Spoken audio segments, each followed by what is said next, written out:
बिस्मिल्लाहिर्रहमानिर्रहीम, अस्सलाम वालेकुम, good morning and welcome to morning at home. मैं हूँ आपकी मेज़बान जुगन काज़िम और उम्मीद है कि आज की सुबह आपकी खुशगवार गुजर रही होगी। व्यूअर्स, हम सब की ज़िंदगी में कोई ना कोई ऐसा लम्हा, कोई ना कोई ऐसी मोमेंट ज़रूर आती है जहाँ पे हमें रिजेक्शन फेस करनी पड़ती है। अब ज़िंदगी में बहुत से ऐसे लम्हे आते हैं जहाँ पे हमें नो सुनना पड़ता है या हमें कहा जाता है कि फ़लाँ चीज़ जो हम करना चाह रहे हैं या लेना चाह रहे हैं व्हाटएवर, वो हम नहीं कर सकते। रिजेक्शन ये एक ऐसा वर्ड है जिससे लोग बहुत घबराते हैं। रिजेक्ट का मतलब क्या है कि ना, राइट, ना हो गई किसी भी चीज़ को।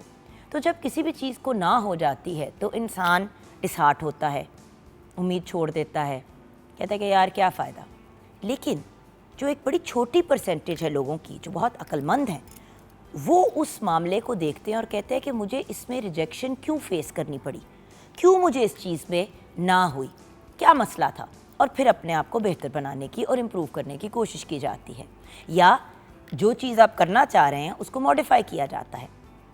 फुटबॉल को भी आप देखें, उसको जितनी ज़ोर से ठुड्डा मारा जाता है उतना ही दूर वो जाता है, राइट। यानी कि एक अज़ियतनाक या पेनफुल चीज़ फुटबॉल बर्दाश्त करता है तब ही वो दूर जाता है। हल्का सा किक करेंगे तो वो हल्का सा आगे जाएगा। फुटबॉल मैच जीतने वाले लोग या क्रिकेट बैट को देख ले, जब आप बॉल को ज़ोर से मारते हैं तो तभी चौका और छक्का लगता है। सो अंडरस्टैंड करें कि ज़िंदगी में जो मुश्किलात और प्रॉब्लम्स आती हैं उनको आप आगे बढ़ने के लिए भी यूज़ कर सकते हैं और उनको एक बहाना बना सकते हैं ज़िंदगी में आगे ना बढ़ने का। आप पे डिपेंड करता है। अब देखिए, जब भी हम कामयाब लोगों से मिलते हैं जो किसी भी फील्ड में कामयाब हों, और बल्कि आज के प्रोग्राम में हमने हाई अचीवर्स और ऐसे लोग बुलाए हैं जिन्होंने अपने अपने काम में कुछ ना कुछ इंटरेस्टिंग या डिफरेंट या आउट ऑफ द बॉक्स किया है। यूएस वैसे तो रन ऑफ द मिल काम हर बंदा जिस तरह 9 से 5 की नौकरी ढूंढता है तो वो एक ओपन प्लेटफॉर्म होता है। लेकिन जब आपने अपने राइट में कुछ बनना होता है, जैसे कि अगर आप स्पोर्ट्स पर्सनैलिटी हैं तो स्पोर्ट्स में हज़ारों लोग आपके साथ मुकाबले में होते हैं। ज़रूरी नहीं है कि आप रीजनल या नेशनल या इंटरनेशनल लेवल पे खेल पाएँ या अपने मुल्क को आगे लेके जा पाएँ। सो वो बड़े कम लोग होते हैं जो अपने आप को एक सर्टन पॉइंट और एक सर्टन लेवल पे पहुंचा पाते हैं। आपने क्या करना है?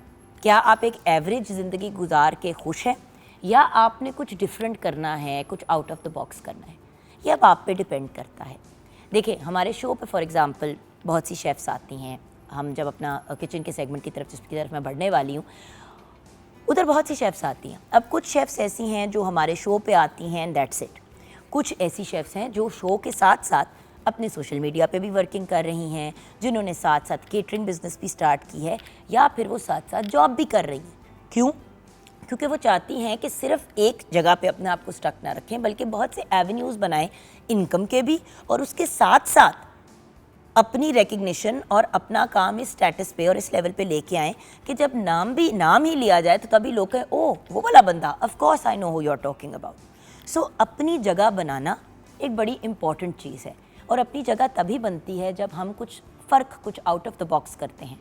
और जब फ़र्क और आउट ऑफ द बॉक्स करते हैं तो उसके लिए बड़े एफ़र्ट्स करने पड़ते हैं, बड़े जतन करने पड़ते हैं। और 100 लोग आपको कहेंगे नहीं ये बहुत बुरा आइडिया है, लेकिन कोई एक इंसान कहेगा आइडिया तो मज़े, या 100 लोग कहेंगे आइडिया बहुत अच्छा है लेकिन हो नहीं सकता। हाई अचीवर तो वो है कि वो चीज़ करे जो हर बंदा करते हुए डर रहा था या कतरा रहा था, या फिर इंसान ये फील कर रहा था कि जो भी मामला है उसको मैनेज किया जा सकता है। बिलीविंग कि आप कर सकते हैं, ये एक बड़ा इंपॉर्टेंट एलिमेंट है, और उसके लिए अपनी सोच को बदलना पड़ता है। और जब आप कोई एक पर्पस, कोई एक पैशन ढूंढ लेते हैं, जैसे कि सारा बचपन मुझे कहा गया इतना बोलती है, इसका क्या बनेगा, इसको कौन नौकरी देगा, ये कहाँ जाएगी, क्या करेगी, ससुराल वालों को पागल करेगी। At the end of the day मुझे एक ऐसा प्रोफेशन मिल गया जहाँ पे मेरी बातों का शौक़ भी पूरा हो जाता है और उसके साथ साथ कोई पॉजिटिव चेंज लाने का मौका भी मिलता है। सो आप अपने पैशन को जब अपनी नौकरी या अपना प्रोफेशन बना लेते हैं तो फिर अगर आपको रिजेक्शन भी फेस करनी पड़ती है 1 दफ़ा, 2 दफ़ा, 10 दफ़ा, तो आप कॉन्फिडेंट रहते हैं क्योंकि आपको आपका पर्पस मिल गया होता है और उस पर्पस को फिर आप आगे लेके बढ़ते हैं। 042992000648 हमारा फ़ोन नंबर है। मॉर्निंग एट होम हमारा फेसबुक का पेज है। हमारे साथ हैं शेफ़ कनीज़ फ़ातिमा। अस्सलाम वालेकुम। वालेकुम अस्सलाम। जी, तो मुझे ये बताइए कि आज के टॉपिक के बारे में आप क्या कहेंगी? आज के टॉपिक के बारे में मैं ये कहूँगी, कोई भी प्रोफेशन हो या आप कोई भी काम करने जा रहे हो तो आपको रिजेक्शन फेस करनी ही पड़ती है। ज़रूरी नहीं है कि आप जो भी करने जा रहे हो आप उसमें बहुत परफेक्ट हो और एकदम ही कोई आपको एक्सेप्ट कर लेगा, ऐसे नहीं है। अपनी जगह बनाने के लिए बहुत ज़्यादा टाइम लगता है और कोई 1-2 महीने में नहीं, काफ़ी 1 साल 6 महीने, डिपेंड करता है आपके काम पे कि आप कितना टाइम ले रहे हैं, कितना अच्छा काम कर रहे हैं कि लोग आपके काम को अप्रिशिएट भी करें और वो आपसे करवाना भी चाहें वो काम जिसमें आपकी एक्सपर्टीज़ है। तो और कोई चीज़ है ना कि at the end of the day अगर आप एक दफ़ा ही ना सुन के होप को लूज़ कर जाएंगे तो क्या फ़ायदा? बिल्कुल भी नहीं, क्योंकि आप फेलियर से सीखते हो। और देखो, आप इतना कामयाब होने से नहीं सीखते जितना आप नाकामी से सीखते हो। क्योंकि जब आप कामयाब हो जाते हो तो फिर आप मज़ीद सीखना नहीं चाह रहे होते। आप कहते हो यार ये बड़ा अच्छा हो गया सीन, ओके ग्रेट, इसको इसी तरह ही लेके चलें। और ज़ाहिर ही कोई भी चीज़ एक दफ़ा अगर बड़ी अमेजिंग लगे, जब तक आप उसमें इम्प्रूवमेंट नहीं लेके आएंगे। अब आप देखें सक्सेसफुल कामयाब ब्रांड्स कौन सी हैं। एज अ शेफ़ ही ले लो, अगर आपने एक मेन्यू बनाया हुआ है और उस मेन्यू में आप वही चीज़ें जो हैं वो सेल कर रहे हैं 1 साल, 1.5 साल, 2 साल, तो चलो वो चीज़ें लोग बड़ा इम्प्रेस होंगे। लेकिन अगर आप वही चीज़ें सेल करते रहेंगे तो उसमें लोगों का इंटरेस्ट ख़त्म हो जाएगा। Exactly. बार बार कोई नई इनोवेशन लेके आना, कोई इंटरेस्टिंग चीज़ लेके आना, कोई सीजनल चीज़ को इंट्रोड्यूस कराना, यही चीज़ें तो इंसान को डिफरेंट बनाती हैं। क्योंकि थोड़ा फ्यूजन चाहिए होता है सबको। सोशल मीडिया पे भी अगर आपकी एग्जैक्ट एक ही मामला कंसिस्टेंटली चल रहा है तो आपकी फॉलोइंग भी कम हो जाती है। ऐसे ही है। सो अपने आप को चेंज करना, इवॉल्व करना, और अगर आपको रिजेक्शन फेस करनी पड़े तो उसके बावजूद भी आगे बढ़ते रहना और उस रिजेक्शन में कहना कि क्या मसला था, कौन कौन सी चीज़ है जो मैं चेंज कर सकती हूँ, उसको चेंज करके ही तो हम आगे बढ़ते हैं। इसमें यही है कि try try try again, one day you will succeed. Exactly. Yes. और इसी तरह वो जो कहते हैं ना, जिस तरह कभी खान साहब अल्लाह ने जन्नतुल फिरदौस में आला तरीन मकाम अता फरमाया, आमीन, कि अगर लंबी रेस का घोड़ा बनना है तो उसके लिए तो फिर बहुत से मसले और मसाइल से गुजर के पहुँचना पड़ता है कामयाबी के एक लेवल पे। बिल्कुल। किचन में आज क्या बन रहा है? किचन में आज बड़ी एक अच्छी सी और सिंपल सी रेसिपी बन रही है और वो है चिकन ब्रेड पॉकेट्स। तो उसके जो चिकन ब्रेड, अच्छा चिकन ब्रेड नहीं है, चिकन ब्रेड पॉकेट्स बन। ओके। उसके पहले मैं आपको इंग्रेडिएंट्स बता देती हूँ उसमें हमें क्या क्या चाहिए। डबल रोटी 8 से 9 अदद स्लाइस, मुर्गा गोश्त 400 ग्राम, शिमला मिर्च 2 अदद, प्याज 1 अदद, आइसबर्ग 1 कप, चिली सॉस 2 खाने के चम्मच, सोया सॉस 2 खाने के चम्मच, मायोनीज 1 कप, केचप 1 कप, नमक हस्बे जायका, काली मिर्च 1 चाय का चम्मच, पेपरिका पाउडर 1 चाय का चम्मच, धरा मिर्च गार्निशिंग के लिए, एंड चीज़ हस्बे ज़रूरत। इसका जो मेथड है वो ये है कि जिस तरह आप ये ब्रेड चेक देख रहे हैं, इस तरह आपने राउंड शेप में इसको कट कर लेना है। आपने पहले इसको रोलिंग पिन के साथ बिल्कुल थोड़ा सा फ्लैट करने के बाद अगर आपके पास कोई कटर है तो उससे कर लें, अगर नहीं है तो किसी भी चीज़ का अगर कोई कैप है उसको आप ज़ोर से उसके ऊपर प्रेस करेंगे ब्रेड के ऊपर तो वो ऑटोमेटिकली कट हो जाएगी। तो जो इसका मेथड है वो ये है कि आपने चिकन को ग्रिल भी कर सकते हैं और नमक और काली मिर्च में आप उसको शैलो फ्राई भी कर सकते हैं। शैलो फ्राई करने के बाद उसमें जो जाएंगी वो कैप्सिकम होगी, टमाटोज़ होंगे, अनियन होंगे और आपने उसको ग्रिल चिकन के साथ मिक्स कर देना है। मिक्स करने के बाद उसमें soya sauce, chilli sauce, vinegar जाएगी।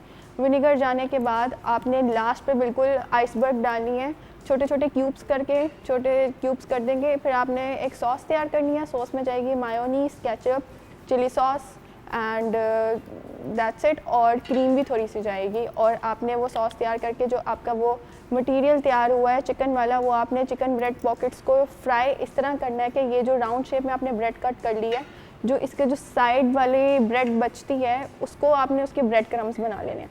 ब्रेड क्रम्स बना लिए, 2 अंडे आपने विस्क करने हैं, अंडे विस्क करके जो राउंड शेप ब्रेड है उसको आपने अंडे में डिप करनी है, देन ब्रेड क्रम की कोट करनी है। एक दफ़ा अच्छे से कोट करने के बाद देन आपने उसे फ्राई कर लेना है। जब आप उसे फ्राई करेंगे उसको आपने सेंटर में से कट कर देना है। सेंटर में से जब आप कट कर देंगे इस राउंड शेप ब्रेड को, देन वो अंदर से बिल्कुल खुल जाएगी और वो एक पॉकेट की तरह बन जाएगी। देन आपने उसको फिल करना है। फिल करने के बाद जो उसकी सॉस होगी वो आपने उस पर ड्रिजल कर देना है और गार्निशिंग कर टाको देना है। स्टाइल बड़े मज़े की चीज़ बन Yes, जाती है। और exactly. आजकल टाकोस का बड़ा ट्रेंड है लेकिन महंगे इतने हैं। इम्पोर्टेड टाकोस लेने के लिए जाओ तो वैसी कमर टूट तो जाती समझ है। लें ये बिल्कुल बजटरी टैकोस है। और ये एक बहुत budgetary with in budget tacos. और उसके अलावा एक बड़ी अच्छी बात है कि देखो हम लोग कितनी चीज़ों को देखते हैं, रेस्टोरेंट में जाके खाते हैं और कहते हैं कि यार ये तो बड़ा मज़े का था और खाकू के बाद ख़त्म कर लेते हैं। एक इतनी सी चिकन ब्रेड पॉकेट में आप देखें कितना एफर्ट जाता है व्यूअर्स। ऐसे ही। और बाय द वे इस तरह की आपने पॉकेट्स बना ली, आगे से अगर आपके घर में आलू कीमा बचा हुआ है आपने वो डाल दिया, कोई भी आपने कोई वेजिटेबल्स बनाई नहीं है उसके अंदर थोड़ी सी चिकन श्रेड करके डाल दी और उसको भी डाल दिया। फिलिंग अपनी मर्जी है, फिलिंग कुछ आप भी। अपनी मर्जी की कोई भी कर सकते हैं। सो आजकल जहाँ बच्चे जो हैं, और ये आप बच्चों की एक्टिविटी कर सकते हैं ना, पॉकेट्स आपने बनाई हुई है रखी हुई है, बच्चों ने आगे से अपना फिलिंग को खुद डाला, ऊपर सॉस सूस डाला, एक्टिविटी की एक्टिविटी हो गई, स्नैक का स्नैक। एक प्लेटर की तरह सर्व कर दें, अपने हिसाब से सब उसको फिल कर लें। Absolutely awesome, thank you so much मेरा बच्चा। हम जाएंगे ब्रेक की तरफ, व्यूअर्स आप हमारे साथ रहिएगा।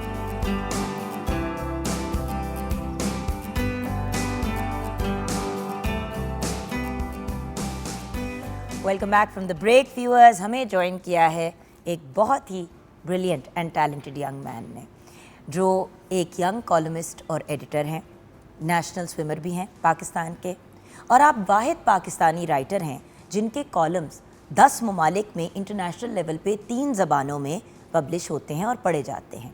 इसके साथ साथ आपका रुझान वकालत की तरफ भी है, तो आप लॉ के स्टूडेंट भी हैं। तो हमें ज्वाइन किया है अब्दुल राफ़े अफजाल ने। अस्सलाम वालेकुम। जी वालेकुम सलाम। आई एम प्रिज्यूमिंग कि घर वाले राफ़े बुलाते हैं प्यार से। बिल्कुल ऐसे ही है। बिल्कुल ऐसे, ये तो मैं भी फिर राफ़े ही को क्योंकि आप घर आए हैं ना, ये एक्चुअली तो हमारे सारे जो मीडिया के हाई अचीवर्स का घर ही है और गढ़ ही है। सो ये बताओ कि राफ़े, इतनी छोटी उम्र पे ना सब कुछ कर रहे हो, if you don't mind can I ask you आपकी उम्र क्या है? जी आई एम 20। 20 साल के हो। 20 साल पे कॉलमिस्ट भी हो, एडिटर भी हो। लो 20 साल के बच्चे तो अपनी चीज़ें अपने घर वालों से पहले एडिट करवा के फिर किसी एडिटर के पास भेजते हैं, तो आप खुद एडिटर हो। फिर आप ना सिर्फ खुद लिख रहे हो लेकिन फिर आपके आर्टिकल्स ट्रांसलेट भी हो रहे हैं डिफरेंट लैंग्वेजेस में और 10 ममालिक पे पढ़े भी जा रहे हैं। वकालत भी कर रहे हो माशाल्लाह से, एंड देन स्पोर्ट्स भी नहीं आपने पीछे छोड़ा। होता है ना कि पढ़ाकू बच्चे जो होते हैं इनका फिर स्पोर्ट्स की तरफ रुझान नहीं होता, तो माशाल्लाह you are an allrounder. Journey कहाँ से शुरू होती है बेटे? देखिए सबसे पहले तो मैं समझता हूँ कि एज जो है वो जस्ट अ नंबर। आप कहते हैं कि इतनी कम उम्र में कैसे अचीव कर लिया, तो अगर जो ट्रेन आधा घंटा पहले निकलती है वो आधा घंटा पहले पहुँचती है। So I always believe in that. And अगर आप पहले टाइम पे नहीं तो थोड़ा सा पहले ज़रूर पहुँच जाते हैं। सो जहाँ तक इस जर्नी की बात है, सो आई स्टार्टेड, सबसे पहले स्विमिंग का शौक़ था बचपन से। सो पढ़ाई साथ साथ ही होती है, सो स्विमिंग करते थे साथ। किस एज पे शुरू किया? स्विमिंग जो है मैंने 2016 से शुरू की थी। ठीक है। अपने स्कूल से ही, मैं Christian model high secondary school से पढ़ा। सो वहाँ से ही हमने, स्कूल में ही हमारे स्विमिंग पूल्स थे, सो वहाँ पे हमारी ट्रेनिंग वगैरह होती थी, तो वहाँ से ये आगाज़ किया। फिर I went to government college and उसके बाद फिर 12 साल की उम्र पे आपने अपना ये स्विमिंग वाला मामला 12-13 साल की उम्र पे शुरू ऐसे हुआ, और मतलब कि उसको कम्पीट करना शुरू किया और फिर नेशनल लेवल फिर आ गए। तो जहाँ तक ये मेरी राइटिंग की बात है, सो आई ऑलवेज थॉट, मेरा बचपन से एक शौक़ था international relations, current affairs, foreign affairs का एक शौक़ था पढ़ने का। सो आई बिलीव कि हर बच्चे का नहीं होता। घर में कोई ऐसा शख्स जो बहुत इंटरेस्ट लेता हो, या जिस तरह मेरा नहीं है रुझान बिल्कुल पॉलिटिक्स और international relation, in the sense के समझ नहीं आती, और सीधी बात है इतने मामलात और चल रहे होते हैं। मेरा बेटा हमज़ा, क्योंकि फैसल उसके बाबा इसमें इंटरेस्टेड हैं, तो वो भी अब जाके पॉलिटिकल साइंस और ये चीज़ें पढ़ना चाह रहे हैं यूनिवर्सिटी में। सो माय क्वेश्चन इज़, घर में कौन ऐसा इंसान था जो इनकरेज करता था? क्योंकि ज़्यादातर पेरेंट्स कहते हैं पढ़ो बेटा और कोई स्कूल में कोई स्पोर्ट्स खेल लो, एक्स्ट्रा चीज़ों की तरफ इसलिए नहीं ले जाते क्योंकि पढ़ाई इतनी मुश्किल हो गई है अब। बिल्कुल ऐसे ही है। बिल्कुल जहाँ तक मेरे घर की बात है, तो इन चीज़ों में मेरे फादर का रुझान तो है। उसके अलावा आई बिलीव कि कुछ आपके साथी भी ऐसे होते हैं जो आपको इतना कह लें कि वो उस टाइम पे ग्राइंड कर देते हैं, जो आपको उस टाइम बुरे लग रहे होते हैं, लेकिन वो बाद में आप एक ऐसा इम्पैक्ट डाल जाते हैं कि वो जो चीज़ आपको बुरी लग रही होती है वही चीज़ आपको पसंद आना शुरू हो जाती है। सो कुछ इसी तरह का वाक़या मेरे साथ भी हुआ। एक टाइम पे मुझे बड़ी बुरी लगती थी ये चीज़ें, लेकिन वन ऑफ माय टीचर्स जो है जिन्होंने मुझे बहुत ग्राइंड किया इस मामले में, एंड देन ये चीज़ का शौक़ पैदा हुआ। एंड आई बिलीव कि उस शौक़ को जब एक मुझे लगा कि ये चीज़ मेरे पास आ गई है, या आ गई है इन द सेंस से कुछ इन्फॉर्मेशन मेरे पास है, सो आई बिलीव कि जो चीज़ इन्फॉर्मेशन मेरे पास है वो लोगों तक भी जानी चाहिए। अगर वो मेरे पास ही रहेगी तो उसका कोई, अगर मुआशरे को फ़ायदा नहीं है तो उसका कोई फ़ायदा नहीं है। और मैंने अपने पास, अगर मेरी अपनी ओपिनियन है, अपनी राय है, अगर मैं किसी चीज़ पे कोई अबू रखता हूँ, लेट सपोज़, लेकिन अगर उससे कोई मुआशरे को फ़ायदा नहीं हो रहा तो इसका कोई फ़ायदा नहीं। सो पहला आर्टिकल कैसे लिखा? देखो स्विमिंग स्कूल चलो वहाँ से आ गया, आर्टिकल 60 साल के लोग भी अगर अपना पब्लिश करवाना चाहते हैं, करना चाहते हैं, तो उनको समझ ही नहीं आती कि कहाँ से शुरू करें, राइट? और जैसे मीडिया में एंट्री मुश्किल है, उस तरह जर्नलिज्म में भी एंट्री बहुत मुश्किल है। सो वो कैसे हुआ? देखिए कुछ चीज़ें होती हैं जो कहते हैं तो देखो ना, आपका साथ में वो भी जाता है ना, प्रोफाइल भी जाता है। अब अगला देख रहे हैं कि यार ये 16 साल का लड़का या 17 साल का लड़का, आर्टिकल तो उसने भेजा है, इसने लिखा भी है कि नहीं, ये भी तो एक सवाल उठता है ना बिल्कुल ऐसे ही। कि अम्मा अब्बा से तो नहीं लिखवा के हमें भिजवा दी। तो अपने आप को प्रूव करना भी आसान नहीं होता इस फील्ड में। बिल्कुल इस तरह ही है। जहाँ तक लिखने की बात है तो जो है मेरी फैमिली में लिखने का रुझान ज़रा है। मेरे वालदा खुद एक राइटर हैं सेल्फ, और मेरे फादर भी जो है इनका भी इस चीज़ से है। तो एक समझ लें एक वो तो edge- guidance एक अच्छी मिल edge गई। था, एक वो गाइडेंस घर से थी कि कैसे लिखना है या और कैसे। फिर इधर भेजेंगे तो इस तरह से होगा। बिल्कुल ऐसे ही है। तो जहाँ तक स्टार्ट की बात है तो स्टार्ट में you know your parents are always here for you, and आपको हमेशा आपके वालिदैन जो हैं वो सपोर्ट करते हैं इस मामले में। So they supported me as well. फिर एक होता है कि आप एक सीढ़ी चढ़ा देते हैं और उसके बाद then it's all on you, and आपने फिर उसको कहाँ तक लेके जाना है वो फिर आपके ऊपर होता है। सो इसी तरह जो है कॉलम शुरू में मैंने किया उर्दू में। मैंने जो सबसे पहला कॉलम क्या था?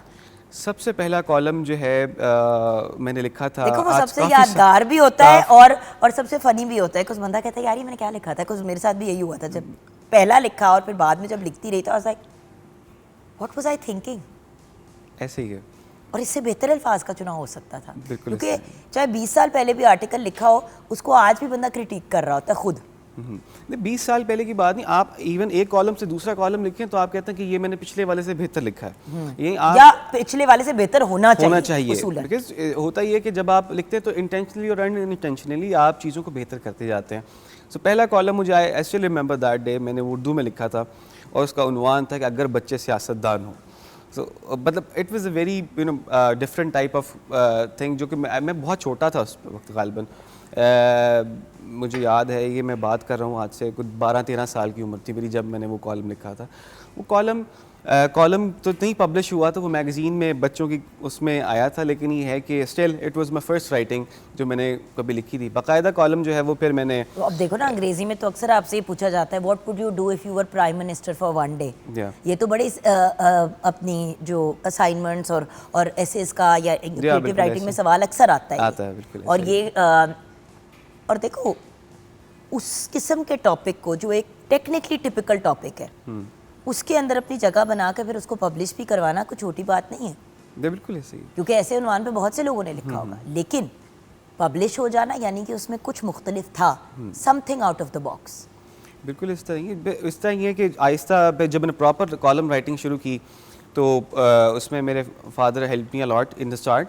देन उसके बाद जो जहाँ तक बात है इसकी, तो मैं हमेशा समझता हूँ कि चीज़ें जो होती हैं आपको कई जगह पे लोग पसंद भी करते हैं, कई जगह पे लोग नहीं पसंद करते। कई बाज़ औक़ात कई जगह ऐसा भी होता था कि मैं कॉलम भेजता था, वो कहते थे कि दिस इज़ नॉट समथिंग जो कि हमारी गाइडलाइंस पे नहीं उतरता या कुछ है। तो आहिस्ता आहिस्ता इम्प्रूव किया चीज़ों को। उसके बाद ये जो 10 ममालिक तक का सफ़र है, ये it comes with a lot of rejections as well. Please बताओ, बिकॉज आज का जैसे कि आप जानते हो बेटा, हमारा टॉपिक भी ये है कि रिजेक्शन आपको कामयाबी की तरफ गामजन करती है, ना कि रिजेक्शन आपको नाकाम कर देती है। ये लोग अगर अंडरस्टैंड कर लेना, उसी चीज़ को इस तरह करके देख लो या इस तरह करके देख लो, आप पे डिपेंड करता है। बशर्त ये कि आप उसे तो सीखें। रिजेक्शन के बारे में बताओ। जी बिल्कुल, रिजेक्शन मैं समझता हूँ ज़िंदगी का बड़ा एक खूबसूरत पहलू भी है कि आप कोई भी ज़िंदगी में इंसान मुकम्मल नहीं होता। आप कोई, चाहे आप अदाकार हैं, आप राइटर हैं, आप कुछ भी हैं, आप कब कंप्लीट नहीं हो सकते। सो जहाँ तक स्टार्ट की बात है तो अगर मेरे ख्याल से जब मुझे हुआ कि मैंने इंटरनेशनली कॉलम लिखना चाहिए, तो I sent letters to I guess hundreds of publications कि जी मैं अपना कॉलम पब्लिश करवाना चाहता हूँ, I want to write in your magazine in your newspaper, magazine newspaper जो कुछ भी भी है। So after a long juggle and hustle, उसके बाद जो है जाके आई गॉट एन ईमेल कि जी हमें आपकी राइटिंग पसंद आई and we want you to write in our newspaper, या जो कॉलम उनका जो वेबसाइट वगैरह थी सारा उस पर। सो उसके बाद वो जब वो पहला पब्लिश हुआ, उसके बाद बस अल्लाह ताला ने करम किया, वो एक से फिर दूसरा फिर तीसरा करते करते जो 10 ममालिक तक फिर लास्ट ईयर मैगजीन लॉन्च कर दिया। बेटे सारा कुछ अभी करना है, आगे के लिए कुछ नहीं छोड़ना। नहीं ऐसी बात ये नहीं है। मैगजीन कैसे लॉन्च किया? एक आर्टिकल लोग पब्लिश कराने के लिए दीवाने हुए हुए होते हैं, तो आपने पूरा मैगजीन ही लॉन्च कर दिया, और वो भी इंटरनेशनल लेवल पे। कुछ इसकी कहानी सुनाओ मुझे।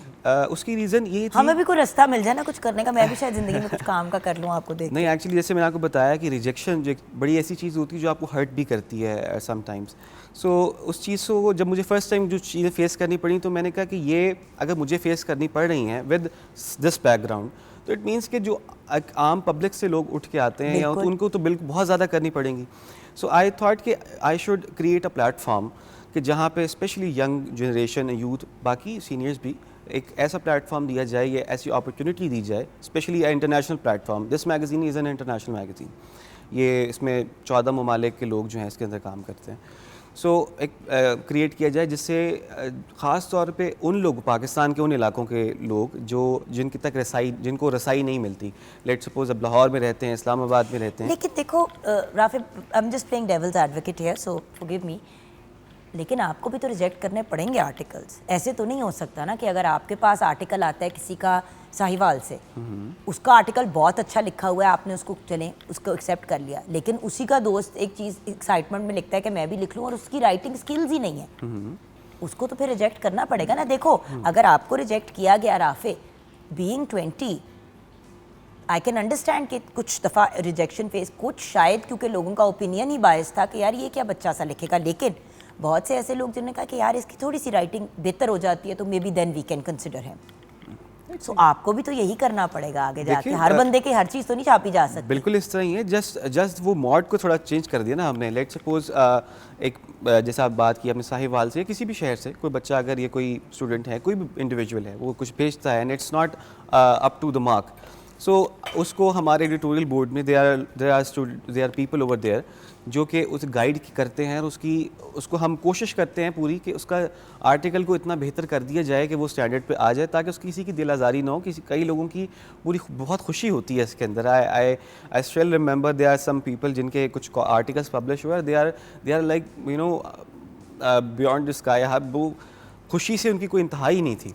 मैं एक बात बताऊँ, किनको मौका दो, एक तो यूथ को और एक बुज़ुर्गों को।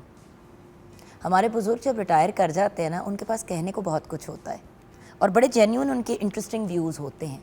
सो एक चीज़ जो मैं हमेशा फ़ील करती हूँ कि अगर हम उनको लिखने का और अपनी आवाज़ आगे पहुँचाने का मौका दें, तो शायद जितनी डिप्रेशन हमारे सीनियर्स फेस करते हैं आगे जाके, और दूसरा यूथ, उम्र देख के इमीडिएटली लोग रिजेक्ट करते थे। मैं बार बार क्यों कह रही हूँ, शायद आपकी एज को देख के, because to be very honest, जब कोई अप्लाई नौकरी के लिए भी करता है तो एक एज से कम हो या एक एज से ज़्यादा हो तो उनको कोई पूछता ही नहीं है, जबकि सबसे बड़ी पॉपुलेशन यूथ की है हमारे मुल्क में, बिल्कुल ठीक यंग लोगों की। ठीक है। एंड देन उनके तो, और anyway it's for me it's very sad. आपने बिल्कुल ठीक कहा है, और हम इस चीज़ को देखते भी हैं। We work like an organisation, it's not a commercial magazine देखो, actually. Because your parents are young right now, आप यूथ हो गए, पेरेंट्स हो गए यंग, उनके बाद जो आपके पेरेंट्स के पेरेंट्स हैं, जो आपके दादा का, नाना का, नानी का, दादी का लाइफ एक्सपीरियंस है, और उनकी जो एनालिटिकल स्किल्स है, उनके साथ हम तो नहीं मुकाबला लगा सकते। सो एंड यूथ वो आइडियाज़ और वो इनोवेशंस लेके आता है जो शायद हमारे अंदर ख़त्म हो जाते हैं मेरी एज पे पहुंच के, क्योंकि बंदा कहता है कि यार अब एक कंफर्टेबल जोन में आ गए, it's okay. So what do you want to do, करना क्या चाह रहे हो ज़िंदगी में? ये तो कर ही रहे हो ना, गोल क्या है? What's your life time goal और 10 ईयर गोल, दोनों बताओ। देखिए 10 ईयर गोल या लाइफ टाइम गोल, इट्स मेरी सिंपल सी चीज़ है कि I just want to you know leave a mark. मैं हमेशा ये बात कहता हूँ कि आई वांट कि जब मैं मरूँ तो मैं अपने साथ ना मर जाऊँ। मेरा नाम हमेशा चलता रहे इन अ गुड सेंस डेफिनेटली। एक अच्छी उसमें याद है को जिसमें मुझे कई दफ़ा सुनने को ये भी मिलता है कि अभी तुम्हारी उम्र क्या है जो तुम ये नाम बात करते चाहिए हो। तो बदनाम ही सही वाला मसला ना हो सो जाए ना। वो कि उम्र क्या है, लेकिन आई बिलीव कि अगर आप, क्योंकि उम्र बहुत शॉर्ट है, आप अगर मैं अपना बचपन देखता हूँ तो मुझे लगता है कल की बात है। कल की ही बात है कोई- राफे, कल की ही बात नहीं है। एग्जैक्ट मैं अगर कहूँ ना कि मेरा बचपन कल की बात है तो बनती है। एक 20 साल का यंग मैन का बचपन कल ही था। मैं उसी की बात कर रहा हूँ कि वो बहुत ही नेक्स्ट लगता है, वो पिछला ही पेज था। पिछला ही पेज था वो लगता है। तो आई एम लाइक इस कदर तेज़ चीज़ गुजरी है, तो ख़ास तौर पे पिछले को 5-7 साल तो मैं जिस पेज से गुजर रहे हैं, सो मैंने कहा आगे पता नहीं क्या बनता है, तो मैंने कहा इससे पहले कि कुछ हो तो ज़रूरी है कि आप टाइम से शुरू नो कर बट दिए which direction do you want to go in? देखो जैसे कि मेरा मेन फोकस मीडिया है, मेरा मेन करियर, जिसमें मेरी एक्टिंग भी आ जाती है, होस्टिंग भी आ जाती है। देन उसके साथ साथ मेरी एक बिजनेस है, I am an entrepreneur as well. But होता ना कि एक सेंट्रल फोकस एक होता है, and then I also write as a journalist. So आपका सेंट्रल फोकस क्या है? देखिए मैं आपने मतलब व्हाट मेक्स राफे टिक? ये जब अंदर होता है वो किस चीज़ से होता है? देखिए आई जस्ट वांट टू, मैंने जैसा कि बताया आपने कि मैं लॉ का स्टूडेंट हूँ, तो डेफिनेटली व्हेन इंशाल्लाह I will become a lawyer, so I want to pursue in definitely in my this field along with लिखते तो रहोगे this stuff, because I believe कि एक तो है ना सहाफ़ी की आंख और साथ में एक वकील की आंख अगर मिला दी जाए तो it's a opinion with a legal perspective sometimes. सो उस चीज़ को करने के लिए प्लस ये है कि जो भी कुछ करूँ उसे सोसाइटी का अपना फ़ायदा देखें। सेल्फ सेंटर्ड सोसाइटी है ना हमारी, कई दफ़ा हम देखते हैं, तो अपना फ़ायदा करना चाहिए, लेकिन हाँ सोसाइटी एट लार्ज का भी सोचना चाहिए। अच्छा, कौन सी लैंग्वेजेस में आपके आर्टिकल्स पब्लिश हो रहे हैं? उर्दू और अंग्रेजी में तो हो रहे जी हैं, उर्दू, इंग्लिश एंड इसके अलावा जर्मन।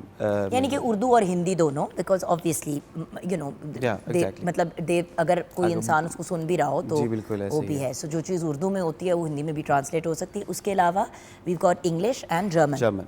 वंडरफुल। जर्मन में वो ट्रांसलेट होता है। वैसे स्पेनिश और फ्रेंच में भी करा लो ना बेटे, तो फिर आप ऑलमोस्ट सभी कवर कर जाओगे। क्या बिल्कुल ऐसे ही उनका लार्ज स्पीकिंग लार्जर स्केल पे हो जाएगा। अच्छा, एक सजेशन है जी, आपी की, आंटी की, खाला की, जो भी बुलाना चाहो बेटे। अच्छा, उसके अलावा एक इंटरनेशनल ऑर्गेनाइजेशन से भी आपको अवार्ड के लिए नॉमिनेट किया गया है, उसके बारे में बताओगे? जी बिल्कुल, ये मैंने आपको जैसे बताया कि हम मेरी मैगज़ीन एंड सब चीज़ें जो हैं ये मेरी भी नहीं, मैं से कहता हमारी मैगज़ीन जो है, because I call it an organisation, organisation सबकी होती है। सो इन इसकी वजह से एंड ये जो मेरी दूसरी कंट्रीब्यूशंस हैं towards the society and Pakistan, this a organisation you cool we cool, जिसने internationally Asian specific there is an award which is called international Asian change makers award. उसके लिए पाकिस्तान से उन्होंने जो है ना वो मुझे नॉमिनेट किया for this award, which is basically the young to promote the youth. उसमें अनाउंसमेंट कब होगी उसकी विनर? जी इट्स अ 2024-2025 का अवार्ड, तो probably in a few months. In a few months. या सो अभी there nominations are Best of going luck, on मेरा from बच्चा। ईच कंट्री, सो पाकिस्तान से, इंडिया से, बांग्लादेश वगैरह वगैरह से। But congratulations and well done, we are so proud of you. And viewers, वही वाली बात जो आपको कह रही हूँ ना कि इंसान अगर अपने पैशन को अपना प्रोफेशन बना लेता है ना तो फिर काम नहीं लगता, फिर वो आपको ऐसा सुकून देता है जो आप बाहर ढूंढ रहे होते हैं। एट पीस होना बहुत ज़रूरी है, और उसके लिए वो काम करना जो आपको, जैसे कि मैं अभी कह रही थी ना राफे को, जो ऐसे आपको अंदर महसूस कराए, which makes you tick. So closing में यूथ को क्या पैगाम देना चाहोगे, और यूथ के पेरेंट्स को क्या पैगाम देना चाहोगे प्लीज़? जी सर, आखिर में मैं यही कहूँगा कि आप जो भी काम करना चाहते हैं, चूज़ योर, जो भी काम करें वो काम करें जो आप फ्री में कर सकते हैं, एंड जो काम आप फ्री में कर सकते हैं उससे अपना करियर बनाएं, because then you will excel in it. And कभी भी आप उदास नहीं होंगे यार, डाउन टू 10 ईयर्स 15 ईयर्स आप ये नहीं कहेंगे कि यार काश मैं वो काम कर लेता, बिकॉज आप जो काम आपको अच्छा लगता है उसको आप अपना करियर बनाएं, definitely you will excel in it. और ख़ास तौर पेरेंट्स की जहाँ तक बात है, तो कभी भी अपने बच्चों को अंडर एस्टिमेट नहीं करना चाहिए, या उन्हें नहीं कहना चाहिए कि डॉक्टर इंजीनियर अगर नहीं बना तो उसके अलावा कोई फील्ड नहीं है। There are lot of other ways as well, जो है ज़रूरी नहीं है कि तमाम डॉक्टर्स और इंजीनियर्स जो हैं वो आपको एक अच्छा मुस्तकबिल तो ज़रूर देते हैं, लेकिन there are other fields as well जो कि आज पाकिस्तान में और दुनिया भर में जो है एक रोल मॉडल की तरह। Thank you so much Rafe बेटा, खुश रहो, आबाद रहो, और अल्लाह पाक सब को आप जैसी बहुत ही ब्रिलियंट और फॉरवर्ड थिंकिंग औलाद से नवाजे माशाल्लाह। और सबसे प्यारी बात ये व्यूअर्स के देखें, यंगर ईयर्स में जब बहुत ज़्यादा कामयाबी मिल जाती है तो एक एरोगेंस आ जाता है, एक एटीट्यूड आ जाता है, और उस चीज़ को कर्ब और कंट्रोल करने के लिए अपनी ज़ात तो होती ही है, लेकिन यूथ आपको पता है निकल जाती है अपने। लेकिन इनकी आजिज़ी, हम्बलनेस और इतना बाअदब होना भी मेरे ख़्याल से इनकी कामयाबी का एक रीज़न है, और इसका क्रेडिट ऑब्वियसली इनके पेरेंट्स को जाता है। सो उनका भी शुक्रिया अदा करेंगे कि एक ब्रिलियंट यंग पर्सन तैयार किया हमारे मुल्क को रिप्रेजेंट करने के लिए। अब्दुल राफ़े अफजाल हमारे साथ थे व्यूअर्स। इस यंग मैन को दुआओं में याद रखना है, और इंशाल्लाह हमारा बेटा सुरखरू होगा, और जिस अवार्ड के लिए इनको नॉमिनेट किया गया है वो जीतेंगे भी। आमीन आमीन जी। ब्रेक की तरफ चलते हैं। ब्रेक के बाद एक और ब्रिलियंट यंग अचीवर हमारे साथ हैं।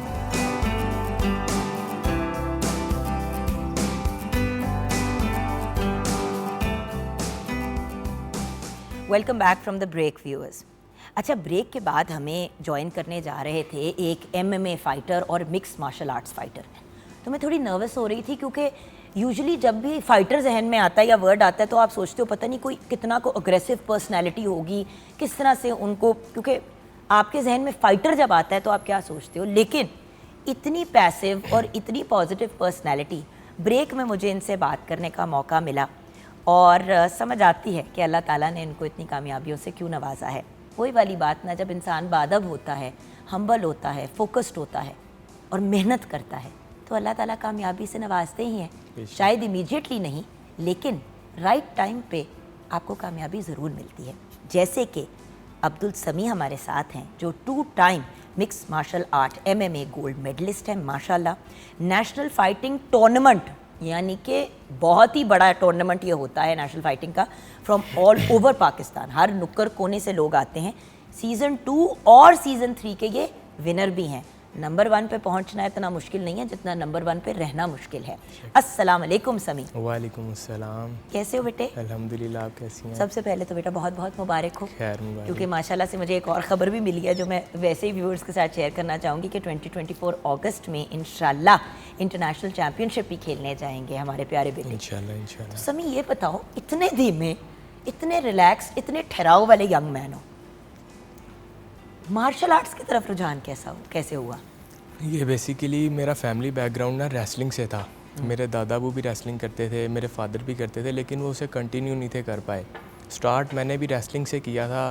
मैं जिस तरह हमारी ट्रेडिशनल स्टाइल होती है मड रेसलिंग वगैरह, मैंने उससे स्टार्ट किया। प्रॉपर कुश्ती, कबड्डी नहीं, कबड्डी अलग फील्ड आ जाती है। ओके, बट कुश्ती प्रॉपर मैट रेसलिंग, उसके अंदर मैं मतलब कि काफ़ी अच्छा जा रहा था। मैंने बहुत ज़्यादा कॉम्पिटिशन्स विन किए। मेरा एक दोस्त था, वो MMA करता था, उसने मुझे इस बारे में थोड़ा सा गाइड किया कि समी भाई आपको इस फील्ड के अंदर आना चाहिए। मैं समझता हूँ कि आपके अंदर वो चीज़ है, और मुझे भी बहुत ज़्यादा शौक़ था, लेकिन कोई अपॉर्चुनिटी नहीं थी मिल रही, कोई प्लेटफॉर्म नहीं था मिल रहा कि जिसमें मैं फ़ाइटिंग वगैरह कर सकूँ।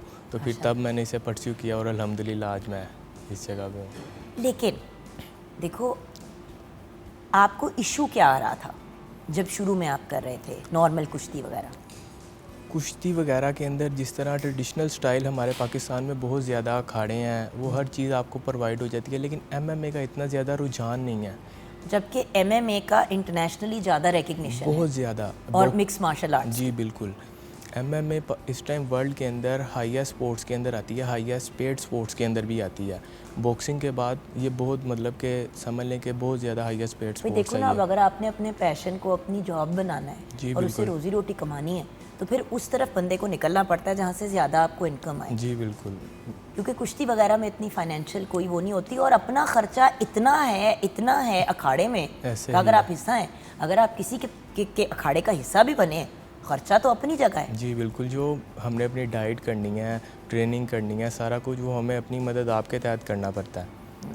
तो यही है कि हेल्थ के पॉइंट ऑफ व्यू से भी वो जो लाइफस्टाइल है वो इतना हर चीज़ को हमने मेंटेन रखना पड़ता है। हम लाइक जिस तरह जंक फूड वगैरह अवॉइड करना पड़ता है, कोल्ड ड्रिंक्स, ये चीज़ों को हमने, क्योंकि अगर आपने कंपटीशन लड़ना है, आपका एंड्योरेंस सिस्टम, आपका स्टेमिना, आपकी स्ट्रेंथ एंड कंडीशनिंग ये आपकी प्रॉपर होगी तो फिर ही आप फाइट के अंदर अच्छा परफॉर्म कर सकेंगे। अच्छा, समझा दो एक दफ़ा कि MMA होता क्या है बेटे, और मिक्स मार्शल आर्ट्स जिसको हम कहते जी, हैं। जिस तरह के जनरल पब्लिक को मार्शल आर्ट्स का तो पता है, they are so many types of martial arts, जिस तरह आप कह ताइक्वांडो रहे हो हो, गया, टोक्वांडो, कराटे हो कराटे गया। हो गया, किक बॉक्सिंग हो गया, और जिस तरह मिक्स मार्शल आर्ट्स है, इसके नेम से ही पता चल रहा है it's a combination of all martial arts.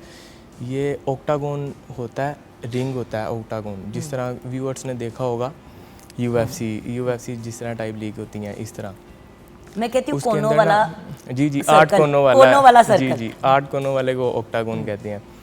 ये उसके अंदर फाइट होती है हमारी।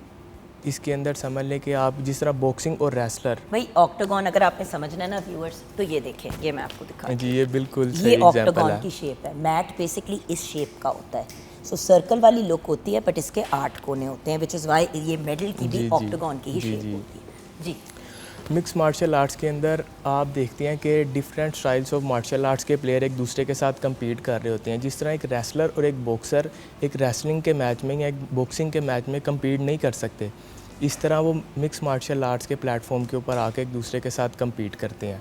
अब जिस तरह मैं हूँ, मेरी बैकग्राउंड रेसलिंग से था, फिर मैंने अपनी स्ट्राइकिंग के ऊपर फोकस किया, किक बॉक्सिंग वगैरह के ऊपर, क्योंकि खाली रेसलिंग से तो इस पर काम लेकिन नहीं अखाड़े से चलेगा। इस पे आना मुश्किल नहीं था, क्योंकि देखो जैसे कि इंसान टेनिस प्लेयर के लिए बैडमिंटन खेलना हमेशा मुश्किल होता है, ऐसे ही है।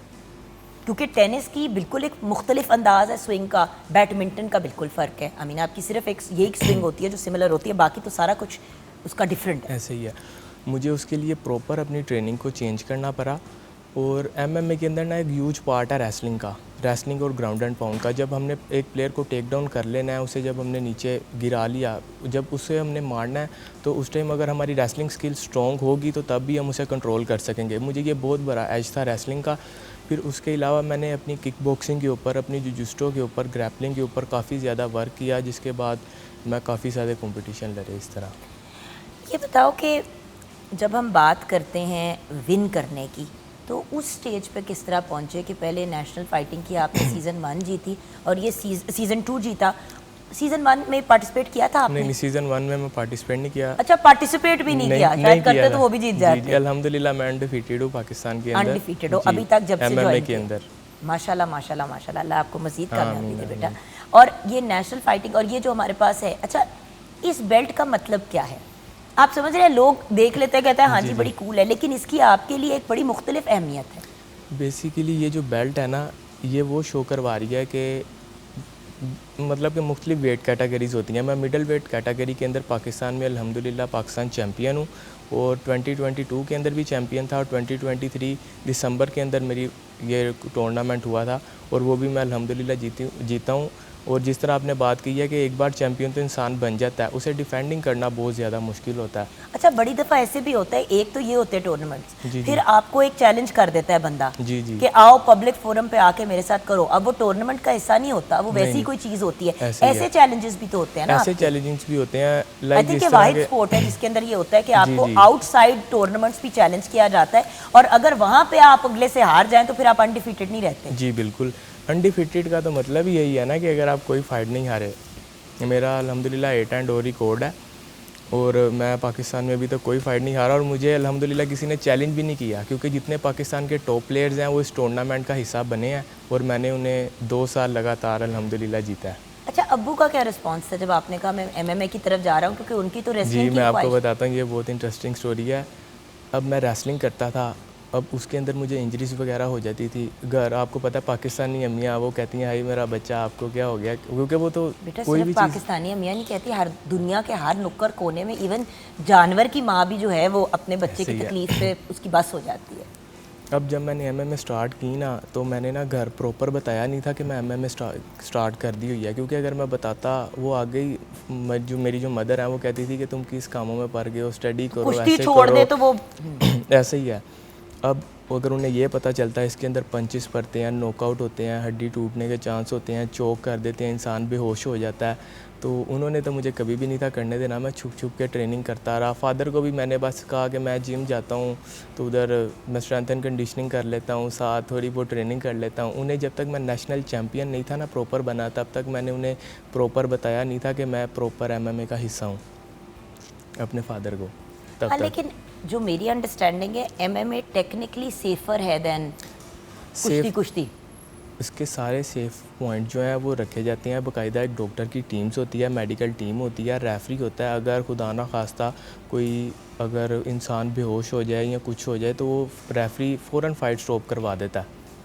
इसमें आप ये नहीं कह सकते कि जानी नुकसान नहीं हो सकता। ये वो नहीं है जो हम पहले WWF में देखा करते थे कि मार मार के भुरकस निकाल दिया, वो भी एक्टिंग ही होती है। वो एक्टिंग है, लेकिन ये जो है ये ये रियल है। प्रॉपर होती है, और जहाँ पे इंजरी होती है या महसूस होता है कि मसला खराब हो गया, वहाँ पे रोक दिया जाता जी, है। रेफरी और फौरन अगर फाइट कोई स्टॉप गलत करवाएगा। कर रहा है तो उसको पेनल्टीज भी मिलती है। जी, फाउल मिलते हैं उसके ऊपर। और जिस तरह के कोई लॉक वगैरह लगता है, अगर कोई टैप नहीं ना कर रहा, हार नहीं मान रहा, तो रेफरी फाइट स्टॉप करवा खुद ही देता रोक है। देते हैं। टैप का मतलब है कि व्यूअर्स बेसिकली आप टैप आउट कर जाते हैं कि मेरी बस हो गई है, जी, जी, अब हार मेरे से मान नहीं हो जाते रहा। हैं। तो बड़े लोग ऐसे होते हैं जिन्होंने मतलब अक्सर यही होता है कि भाई कोई कमिटमेंट, कोई ऐसी चीज़ या आपकी मतलब आपका फॉर एग्जांपल आपकी स्पॉन्सरशिप चली जाएगी, अगर आप ये वाला मैच भी हार गए तो बंदा कहता है मर जाएंगे लेकिन जीत के मरेंगे। तो इस केस में फिर रेफरीज जो हैं उसमें इंटरवीन कर जाते हैं जहाँ पे उनको लगता है कि अब जानी नुकसान हो सकता है। ये जो आपने बात की है ना कि लोग कहते हैं मर जाएंगे या मार देंगे, इससे बहुत इंटरेस्टिंग स्टोरी है। नेशनल फाइटिंग टूर्नामेंट सीज़न 2 का ना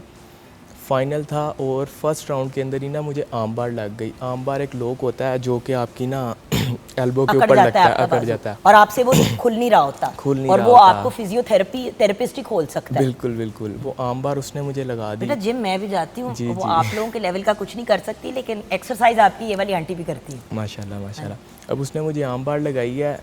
अब उसकी ये जो किया होगा ना, निस्बत, जी बिल्कुल, कटक उसने फंसा ऐसे दिया उसने किया, टांगों के अंदर ना फंसा लेते हैं बाजू को और वो निकलने नहीं देते। अब जिस तरह दूसरी चोक्स होती हैं ना, रेयर नेकेड चोक या आर्म ट्रायंगल, उसके अंदर ये होता है अगर आप टैप नहीं कर रहे तो विद इन 2 और 3 सेकंड्स आप बेहोश हो जाते हो। हाँ जी। इसमें आप बेहोश नहीं हो सकते। इसके पास आप इसमें आप आपके बस पास इस ना वक्त भाई सीधी बात है, वो ऐसे आपको लग रहा होता है आपका बाजू टूट जाएगा टूट जाएगा। या सॉकेट से बाहर निकल आ जाएगा, बिल्कुल, और बिल्कुल। डिसलोकेशन होती है बड़े लोगों को। होती है। अब उसमें मेरे पास ना 1-2 ऑप्शन थी, या तो मैं बाजू तुड़वा लूँ या तो मैं टैप कर दूँ। और ये सिर्फ 2 से 3 सेकंड्स का टाइम पीरियड होता है आपने जिसके अंदर डिसीजन लेना होता है कि मैंने क्या करना है। उस 2 से 3 सेकंड के अंदर ना मैंने समझ ले कि 100x के ऊपर फास्ट फॉरवर्ड करके ना अपनी टोटल जर्नी को ना रिवाइंड किया अपने माइंड के अंदर। मैंने कहा हार नहीं माननी। मैंने अपना शोल्डर हल्का सा डिसलोकेट करके उसके ऊपर रोल किया, और फिर मैं जाके उससे बचाऊं। और उस मोमेंट के ऊपर जो मेरी टीम थी बाइट से, जब जिस टाइम मुझे आर्म बार लग गई है, जिस तरह जोशो खरोश से कॉर्नर कर रहे होते हैं, वो सारे इजी हो गए, बैठ गए। उन्होंने कहा नहीं अब फाइट हार गया अब तो समीर, गया। अब गया। लेकिन अल्हम्दुलिल्लाह मैं उस टाइम पे हार नहीं थी मानी, और तब मैं फ़र्स्ट टाइम चैम्पियन बना था। वही वाली बात है ना कि देखो बेटा, अगर कामयाबी और पैसा कमाना इतना आसान काम होता ना ऐसे ही तो है। पूरी दुनिया कामयाब होती बिल्कुल, और हर बिल्कुल। बंदा बहुत अमीर होता। जी, जी। So the fact is sacrifice से ही कामयाबी जी, इंसान हासिल करता है। फैमिली सपोर्ट अब कितनी है? अम्मी का अब क्या रिएक्शन है? अब्बू तो जी जी, फैमिली सपोर्ट अल्हम्दुलिल्लाह, जिस तरह आपको मैंने बताया कि मेरा फैमिली बैकग्राउंड ही स्पोर्ट्स के साथ है। अम्मी की अब रिएक्शन क्या है? अब 2 दफ़ा जीत गए हो। अब अल्हम्दुलिल्लाह माशाल्लाह। अम्मी का बहुत अच्छा रिएक्शन है। पहले जिस तरह अम्मी ने जाना नानो घर या खाला के घर, उधर सब ने पूछना कि समी क्या कर रहा है, क्योंकि मैं रेसलिंग कैंप में होना, MMA फाइटिंग के जो कैंप्स वगैरह होते थे, फाइट कैंप के अंदर ही हाँ, तो हमारी घर में ज़्यादा तो लाइफ आपको पता है सारे खानदान वाले आगे से एक ही बात घूम के कहते हैं, इन्हों कोई काम ते जी, लाओ वो कह रहे हैं किस पासे। कि चले, वो लोग ना इस तरह करते हैं कि चले MMA तो कर रहा है, फाइट तो कर रहा है, उसके अलावा क्या कर रहा है। हाँ, मेरे साथ भी सारी जी, जी, जिंदगी ऐसे ही होता है। टीवी पे करती क्या है? हाँ, मैं करती क्या कर है, टीवी में नहीं। तो आती है लेकिन करती क्या है। I understand. अच्छा, फाइनली नेक्स्ट प्लान्स क्या हैं? जी जी, where you going from here? अगस्त के एंड के ऊपर पाकिस्तान के अंदर सबसे बड़ा कॉम्बैट वीक होने जा रहा है, और ये मैं कह रहा हूँ पाकिस्तान के लिए बहुत बड़ी ऑनर की बात है। एशियन चैम्पियनशिप पाकिस्तान के अंदर हो रही है, पाकिस्तान इसे होस्ट कर रहा है, और जिसमें 15 से ज़्यादा कंट्रीज़ पार्टिसिपेट करेंगे, और ऐसा पाकिस्तान की हिस्ट्री में पहले कभी नहीं हुआ, ये फ़र्स्ट टाइम होने जा रहा है। और मैं लुक फॉरवर्ड कर रहा हूँ कि मैं पहला पाकिस्तानी होऊंगा जो एशियन चैम्पियनशिप के अंदर पाकिस्तान के लिए गोल्ड जीतेगा और पाकिस्तान का नाम रोशन करेगा। अच्छा बेटे, आपके पैगाम में मैं ये ज़रूर जानना चाहूँगी कि बीइंग अ हाई अचीवर किस किस्म के यंग लोगों को इस तरफ आना चाहिए, क्योंकि हर बंदे के मिजाज का नहीं है ये जी, खेल। जी। जैसे कि मैं बड़ी इम्पेशेंट हूँ। मैंने एक दफ़ा कुछ साल पहले, कुछ 10 साल पहले जब MMA की बात शुरू हुई और ये वो हुआ, तो मैंने कहा मैंने भी मिक्स मार्शल आर्ट्स सीखनी है। तो मुझे एक ही बात बार बार मेरे ट्रेनर ने कही कि या तो अपने अंदर बर्दाश्त पैदा कर लें या ये छोड़ लें, क्योंकि अगर आप पेशेंस के साथ नहीं इसको करेंगी तो आपको इंजरी एक नहीं हर रोज़ होगी। जी बिल्कुल। जी स्पोर्ट्स है ना, कोई भी स्पोर्ट्स है, वो बेशक MMA है या कोई भी स्पोर्ट्स है, उसके अंदर आपको पेशेंट्स रिक्वायर है, पेशेंट्स की आपको ज़रूरत है। और जो स्पोर्ट्समैनशिप है वो आपको सिखाती ही पेशेंस है, आपको पेशेंस सिखाती है, आपको डिसिप्लिन सिखाती है और आपको हार के साथ फेस करना सिखाती है। क्योंकि ज़िंदगी के आपको किसी भी मोड़ पे अगर आप हार जाते हैं, जिस तरह हमारी यूथ है वो इस टाइम ना हार बर्दाश्त नहीं कर सकती, वो रिजेक्शन को फेस करने के लिए वो रेडी ही नहीं है। और स्पोर्ट्स हमें यही सारा कुछ सिखाती है कि आपने हार को किस तरह फेस करना है, डिसिप्लिन रहना है और पेशेंस। ये तो स्पोर्ट्स का फर्स्ट स्टेप है जो जिसकी आपने बात की है। और थैंक यू सो मच बेटा, खुश रहो, आबाद रहो। अगस्त में हम सबका नाम रोशन करना, बहुत सी दुआएं आपके साथ हैं। व्यूअर्स, आपसे भी रिक्वेस्ट करूंगी कि जैसे ब्रेक से पहले मैंने कहा कि राफ़े को अपनी दुआ में याद रखिएगा, तो ये वो हमारे ब्रिलियंट यंग लोग हैं जो हमारे मुल्क का नाम भी रोशन करते हैं और साथ साथ हमारे मुल्क की एक पॉजिटिव इमेज देते हैं पाकिस्तान से बाहर भी। तो अल्लाह पाक सभी को मज़ीद कामयाबियों से नवाजे। पाकिस्तान में तो अब अनडिफीटेड हैं in the medium category, medium wait की कैटेगरी, तो अल्लाह इनको मज़ीद कामयाबी दे। और ब्रेक के बाद जब वापस आएंगे तो बात करेंगे हॉकी की, जो एक्चुअली हमारा नेशनल स्पोर्ट है। ब्रेक के बाद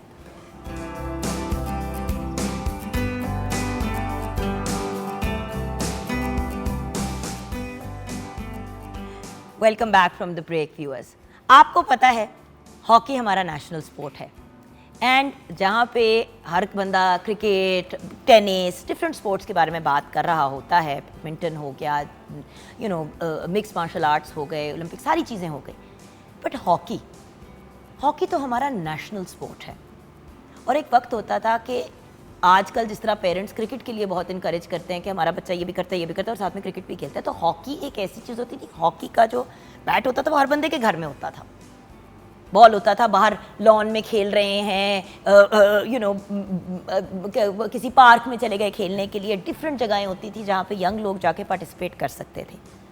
मेरी बहुत ख्वाहिश है कि हॉकी अपनी उस ग्लोरी को वापस रिटेन करे, एक जो वो डिज़र्व करता है, दूसरा क्योंकि वो हमारी नेशनल स्पोर्ट है तो वो और भी ज़्यादा डिज़र्व करता है, और तीसरी बड़ी बात, हम ऑलरेडी ग्लोरी डेज़ देख चुके हैं और वो ग्लोरी डेज़ दिखाने वाले 3 ब्रिलियंट लोग आज हमारे साथ हैं। मेरे लिए तो बहुत बड़ा ऑनर है, का इंट्रोडक्शन मैं खड़े होकर ही कराऊंगी क्योंकि बैठ के करना बनता नहीं है। माशाल्लाह माशाल्लाह, अल्लाह ताला ने तीनों को बड़ी कामयाबियों से नवाजा है, लेकिन ये वो चेहरे हैं जिन्होंने हमारे मुल्क की उस वक्त एक पॉजिटिव इंप्रेशन दी जब लोग हमारे बारे में बड़े नेगेटिवली सोच रहे थे। आखिर स्पोर्ट्समैन क्या करता है व्यूअर्स, हमारे मुल्क की एक पॉजिटिव इमेज देता है और हमारे मुल्क की कामयाबी में अपनी एक कंट्रीब्यूशन डालता है। सो आइए उन 3 पर्सनालिटीज़ से मिलते हैं। सबसे पहले तो मेरे बहुत ही प्यारे और लाडले भाई, जिनके चेहरे को देख के वो जो कहते हैं ना, मेरा पूरा दिन क्या मेरा पूरा साल अच्छा गुजर जाता है, इसलिए साल में 1-2 तो भाई मुलाकात होती है। लेकिन मेरे बहुत ही प्यारे भाई ख्वाजा मोहम्मद जुनैद हमारे साथ हैं, ओलंपियन, वर्ल्ड चैम्पियन माशाल्लाह से, farmer head coach of the Pakistan hockey team. Government की जानिब से इनको प्राइड ऑफ परफॉर्मेंस से भी नवाजा गया, लेकिन नेशनल और इंटरनेशनल लेवल पे भी बड़े अवार्ड से इनको नवाजा गया ऑल्सो। अस्सलाम वालेकुम भैया। वालेकुम अस्सलाम। देन हमारे एक और बहुत ही प्यारे भाई तारिक इमरान साहब हमारे साथ हैं, आप भी ओलंपियन हैं माशाल्लाह से, आज ओलंपियन ही हो गया है। मैं मुझ नलायक को पता नहीं क्यों बिठाया हुआ होस्ट करने के लिए, होस्टिंग के लिए भी ओलंपियन होना चाहिए था। एंड देन 2003 के अजलान शाह टूर्नामेंट में गोल्ड मेडलिस्ट रह चुके हैं और इनकी अचीवमेंट्स की लिस्ट बहुत लंबी है माशाल्लाह से। देन वी हैव, अस्सलाम वालेकुम तारिक भाई, कैसे हैं आप? अल्हम्दुलिल्लाह। And then we have with us Mohammad Saqlain, another brilliant Olympian, former captain of the Pakistan hockey team and 301 matches खेल चुके हैं। और पता नहीं ब्रेक क्यों लगाई, लेकिन हम इस पर भी किसी दिन बात करेंगे। अस्सलाम वालेकुम। वालेकुम अस्सलाम। क्या हाल है आपके साथ? अल्हम्दुलिल्लाह। तो शुरू करते हैं आपसे ही। हॉकी हमारी नेशनल स्पोर्ट है, किसी भी मुल्क की जो भी नेशनल स्पोर्ट होती है उसके ऊपर सबसे ज़्यादा काम किया जाता है। ग्रांटेड क्रिकेट एक इंटरनेशनल लेवल पे लोग बहुत इन्जॉय करते हैं, लेकिन कुछ सोच पाच के ही हॉकी को बनाया गया था ना नेशनल स्पोर्ट, और आज भी हमारी नेशनल स्पोर्ट है। और हमारे जो ग्लोरी डेज रह चुके हैं जो आप तीनों ने देखे हैं और जिसका हिस्सा आप रह चुके हैं, मसला क्या है सर? देखिए, जो डिक्लेरेशन दी है नेशनल स्पोर्ट्स को, वो कायद अज़म मोहम्मद अली जिन्ना ने जो है वो नेशनल गेम हॉकी को जो है, और इसको एक है कि इसको डिफरेंटली ट्रीट नहीं किया गया हॉकी को। अभी देखें जितना मेडल्स हॉकी ने लिए हैं ओलंपिक्स में, वर्ल्ड कप में, champions trophy, Asia cup, Asian game, दुनिया के तमाम जो हैं वो मेडलिस्ट हैं हमारे ओलंपियंस। और जिस तरह के खाली जो है वो विक्ट्रीज़ नहीं है, इनकी ह्यूज विक्ट्रीज़ है कि ऐसा नहीं है कि अगर मगर के चक्रों में जो है वो टीम वर्ल्ड कप जीत गई या ओलंपिक्स। इन्होंने जो है वो कन्विंसली जो है वो जो है ग्राउंड के ऊपर परफॉर्म किया है और कंसेक्टिव जो है वो विन किए हैं, और बहुत बड़े सुपरस्टार्स भी पैदा किए हैं, बहुत बड़े सुपरस्टार जो अभी भी जो हमारे सामने है वो, माशाल्लाह। हाँ, हमारे से भी जो है वो बहुत बड़े जो है वो प्लेयर्स आए हैं। तो मैं समझता हूँ कि हॉकी जो है वो इस वक्त वर्ल्ड का फास्टेस्ट गेम है और मोस्ट डेंजरस गेम भी है। बिल्कुल। और अभी जो फिटनेस जो है वो इसके लिए इतनी ज़्यादा रिक्वायर्ड है कि उसके लिए जो है वो आपको बहुत ज़्यादा जो है वो जो मल्टी मिलियंस जो है वो आपको इन्वेस्ट करने पड़ते हैं। ओलंपिक्स के बाद जो 4 ईयर्स का जो जनरेशन होता है उसके ऊपर आपको हैवी इन्वेस्टमेंट है। फिर प्लेयर्स को जो है वो उसका पूरा इंसेंटिव देना है, उसके अलावा उसकी जो इंटरनेशनल जो उसके दूसरी टीमों के साथ जो खेलना है, जैसे यूरोपियंस टीमें हैं जो टॉप की टीमें हैं, अर्जेंटीना है, Belgium, Holland, Germany, France, England, Spain, ये इस ऐसी टीमों के साथ खेलना भी ज़रूरी होता है ताकि जो है वो ओलंपिक से पहले 40-50 मैच खेल के जो है वो हम जो है एक प्रिपेयर्ड हो सके। अनफॉर्चुनेटली जो है हॉकी के ऊपर इतनी ज़्यादा इन्वेस्टमेंट नहीं की, अनफॉर्चुनेटली। और पता है viewers, at the same time जो इस वक्त हमारे साथ तीनों पर्सनालिटी हैं, जुनैद भाई के बारे में तो मैं 100% गारंटी के साथ बात कर सकती हूँ कि मैं इनको देखा भी है। खुद खेलें या ना खेलें, इन्होंने बहुत एफर्ट्स किए हैं इन तीनों मेरे भाइयों ने कि किसी तरह जो अब अगले बच्चे आ रहे हैं उनके लिए आसानी पैदा हो। ज़्यादातर स्पोर्ट्स में यही होता है, तारिक भाई आप भी जानते हैं कि कर लिया निकल गए, बस अपना होता है कि हमारी कोई नौकरी कुछ पक्का हो जाए, हमारा सिस्टम बन जाए। लेकिन आप लोग तो एक कलेक्टिव एफर्ट कर रहे हैं कि किसी तरह यंग बच्चों के लिए आसानी पैदा है, क्योंकि आपने जैसे कि कहा game at the end of the day sir पैसों की होती है। जी तारिक भाई आप क्या कहेंगे? इसमें यह है कि जो हमारी हॉकी है ना, तो जितना इसके अंदर पैसा लेकर आएंगे ना, क्योंकि प्रोफेशनलिज्म है पूरी दुनिया के अंदर ना, तो बच्चों को पैसा मिले, क्योंकि जो पीछे आने वाले बच्चे हैं ना वो आगे देखते हैं कि इनको आगे क्या मिल रहा है। जब आगे बड़ों को पैसा मिलेगा, पैसा इसके अंदर आएगा है कि नहीं, वो उसके अंदर फिर निखार पैदा होगा प्लेयरों के अंदर ना।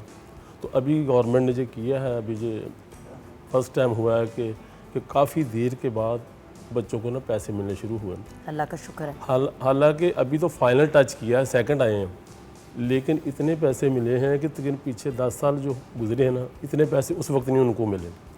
तो जितना पैसा आएगा बच्चों को मिलेगा, उतना ही नीचे से जो लड़के हैं ना खेलने वाले, उनको शौक़ पैदा होगा आगे जाने के लिए। सर वही वाली तो बात है ना जुनैद भाई कि एक तरफ बच्चे मेहनत उतनी ही है, अगर क्रिकेट के साथ मैं इसलिए कंपेयर कर रही हूँ क्योंकि viewers you have to understand I am also huge cricket fan, but मैंने बचपन में हॉकी के बड़े मैचेस देखे और जब मैं छोटी होती थी तो हॉकी जीत रहा होता था, हॉकी के हमारे प्लेयर्स जो हैं हमें जिता रहे होते थे, क्रिकेट कभी कभार की कोई चीज़ होती थी। इसीलिए तो वो जो 90s में जो हमारी एक विक्ट्री हुई थी उस पर इतने एक्साइटेड हुए थे क्योंकि बड़ी अरसी बाद कोई अच्छा हुआ था स्पोर्ट्स की दुनिया में, क्रिकेट स्पेशली क्रिकेट की दुनिया में। हॉकी तो कंसिस्टेंटली अच्छा परफॉर्म कर रहा था। वही होता है ना कि जब एक बच्चा जो उस वक्त नालायक होता है एकदम से कुछ अच्छा कर देता है तो सारे कहते हैं वाह जी वाह, वाह जी वाह, वाह जी वाह, और जो अच्छा चल रहा होता है वो कहते हैं तो वैसे घर की मुर्गी वाला मामला हो गया ना। जी सर।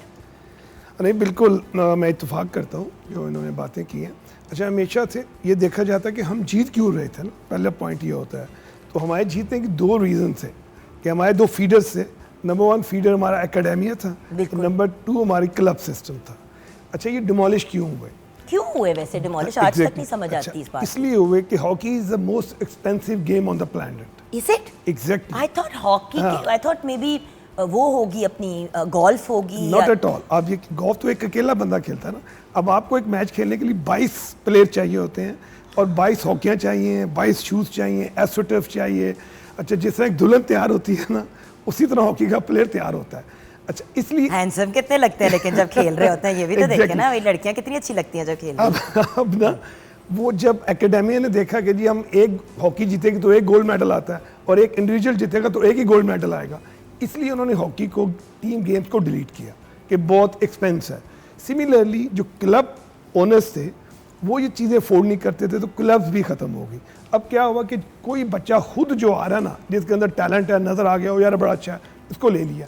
तो हम लोग इस चीज़ पे रिलाई करते हुए टीम बना रहे हैं, जिसकी वजह से मैं समझता हूँ कि हमारी टीम अच्छी नहीं बन पाई। मैं इस वक्त टू कट इट शॉर्ट कि हमारी जो मौजूदा गवर्नमेंट है, मियां मोहम्मद शहबाज शरीफ साहब ने हॉकी को बहुत सीरियस लिया है, वेरी सीरियस। मैं उसमें मरियम नवाज साहबा का भी बात करना चाहूँगा कि उनका भी फोकस है, सिमिलरली फैसल खोकर है, और on the top of that Rana Mashhood साहब का जिक्र ना किया जाए तो बहुत ज़्यादती होगी। इस टीम को जो भी जीत के आई है, इसको सारा भेजने से वापस आने तक, उनको एयरपोर्ट पे इस्तकबाल, उनको पैसे मिलना, इसमें राना मशहूद साहब का एक बहुत बड़ा, मैं समझता हूँ कि अमल दखल है। अच्छा, अब ये वो चीज़ें जो मिसिंग एलिमेंट था कि गवर्नमेंट का हाथ सर पे आया, बच्चे खुश हुए, और बच्चों ने, मैं समझता हूँ कि इस रिसेप्शन को और इतनी एंटरटेनमेंट को इतने अच्छे तरीके से रिसीव किया, और ये message to the masses, to the hockey family. देखिए वही वाली बात है ना व्यूअर्स, एक वक्त था जब अभी एयरपोर्ट पे लैंड नहीं किए होते थे और हुजूम खड़ा होता था लोगों का, Exactly. और खींचा तानी, लोग बेहोश हो रहे हैं एक्साइटमेंट के मारे, किसी ने मुड़ के मुस्कुरा दिया तो चीखें। I remember those days Exactly. And they were beautiful days. And obviously एक बंदा जीत के घर आता है, एयरपोर्ट पे कोई खड़ा ही नहीं हुआ। एग्जैक्टली। देखिए ना, अब ये जो बात देखिए ये भी चीजें मैटर करती हैं। आपका नाम, आपके मुल्क का नाम रोशन किया, उन बच्चों को गले लगाना, उनको दाद देना, उनको आई एम सॉरी, आप लोगों ने भी जब ग्लोरी डेज देखे तो इनकरेजमेंट, पैसे मिलते थे या नहीं मिलते थे, एक इनकरेजमेंट मिलती थी कि यार ये लोग हमारा वेट करते हैं, ये इंतजार कर रहे हैं हमारी कामयाबी का, हमने इनको डिसहार्ट नहीं करना। कम से कम वो जोश और वलवला तो मिले ना। जुगन, आपने जो बात की है ना, this is very important, I tell you. हम 94 वर्ल्ड कप जीत के जब आते हैं, एयरपोर्ट तो खैर अपनी जगह, मीडिया अपनी जगह, लेकिन आप यकीन करें जब जुलूस निकले, हम अगर पेशावर जा रहे हैं तो टांगों में बैठा के पूरे पेशावर के साखानी बाजार, अच्छा फैसलाबाद जा रहे हैं या लाहौर है या कोयटा है, अच्छा ये एक मैसेज पूरी मुल्क में जाता है, पूरी दुनिया में जाता है कि hockey is a big game.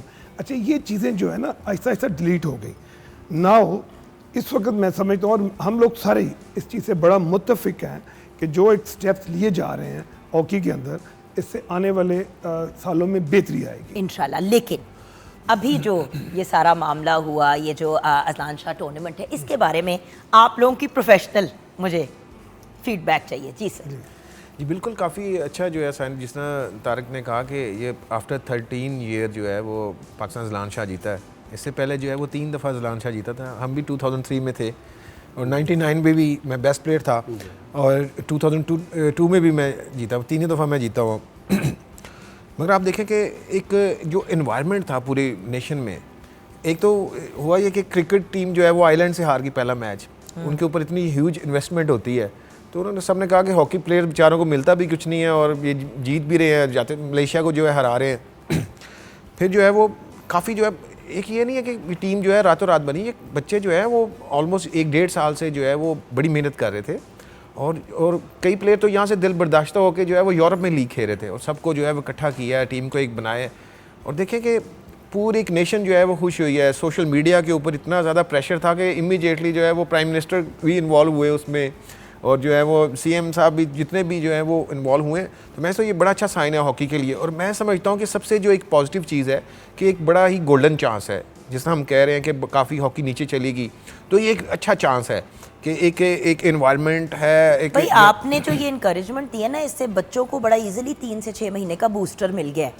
अब बात ये है कि ये 3 से 6 महीने का बूस्टर था, या ये एक ऐसी चीज़ थी जो कंटिन्यू करेगी, और अगर ये कंटिन्यू करेगी तो कौन सा बच्चा है इस मुल्क का, चाहे वो बच्ची, लड़का हो या लड़की हो, जो नहीं स्पोर्ट में आना चाहेंगे, मुझे बताएं। बिल्कुल इंसेंटिव तो हो ना सर, क्यों हर बंदा डॉक्टर इंजीनियर बनना चाहता है? क्योंकि रोजी रोटी अच्छी आप कमा लेते हो ना। आप सिर्फ देखिए, आप मुल्क से कितना भी प्यार कर लें, आपने टेबल पे रोटी रखनी है, सर पे छत होनी है, जिंदगी तो जीनी है ना, भूखे नंगे तो नहीं आप मर सकते।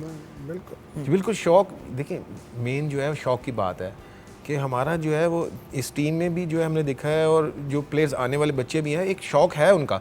मगर मैं समझता हूँ कि एक गोल्डन चांस है कि अगर यहाँ पे पूरी हुकूमत की पूरी सरपरस्ती हो और इन्वेस्टमेंट हो। देखिए मैं इंडिया में लास्ट जो है वो एशियन चैम्पियंस ट्रॉफी में हेड कोच था, तो वहाँ पे मैंने एक जो है वो कॉलम पढ़ा कि वहाँ का जो स्टेट का जो सीएम था वहाँ का, उसने क्या किया कि वो हॉकी प्लेयर था, उसने कहा कि मैं एक जो है इसकी हेल्प करना चाहता हूँ हॉकी की। तो उसने कहा कि मैंने इस तरह हेल्प की कि मैंने 3 अरब रुपया जो है वो इनके अकाउंट में हॉकी के फेडरेशन में डाला, और वहाँ से जो है इन्होंने जो है ब्रेक थ्रू लिया। उसके बाद फिर इंडिया की टीम जो है वो अभी भी नहीं पकड़ी, लास्ट जो है ओलंपिक्स में भी उसने ब्राउन मेडल लिया।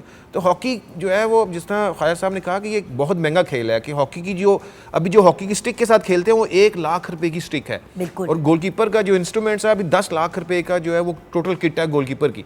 तो हम जो है अगर इन्वेस्टमेंट करते हैं यहाँ पे, और right man on the right job, मैं समझता हूँ कि पॉइंट व्हेन यूज्ड चीजें इस्तेमाल कर रहे थे बच्चे, हाँ। कि दूसरे प्लेयर्स की इस्तेमाल शुदा चीज़ों को कम पैसों पे खरीद के अपनी प्रैक्टिसेस और चीज़ों के लिए, तो व्यूअर्स इतना तो हमारे हीरोज़ डिज़र्व करते हैं कि वो नई चीज़ें पहने, बाइज़्ज़त अंदाज में जाएं, खूबसूरत अंदाज में उनका रिसेप्शन किया जाए, उनका खाना पीना, रोज़ी रोटी, और फिर उनका future.